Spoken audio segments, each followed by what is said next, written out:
Hello guys, আসসালামু আলাইকুম। আমি তুবা। আজকে আমি চলে এলাম একটা নতুন ব্লগ নিয়ে। আজকে আমি মাম্মামের 4তলা ছাদে উঠেছিলাম। আর দেখুন, এই 4তলা ছাদে উঠে আমরা কি সুন্দর বিকেলের ওয়েদারটা দেখছি।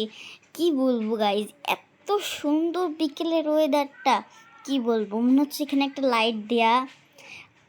আর দেখুন, সূর্যাস্ত ডুবার আগে এত সুন্দর লাগছে, আমার মনটা একদম ফুরফুরে হয়ে গেল ওই সূর্যাস্তের ডুবাটা দেখে।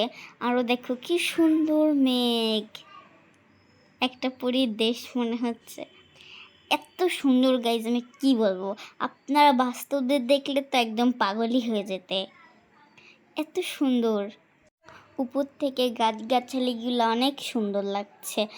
আর দেখো নিচে, আমরা উপরে গেছি, মনে হচ্ছে নিচে তো কুটি কুটি ছোট্ট ছোট্ট বাসা।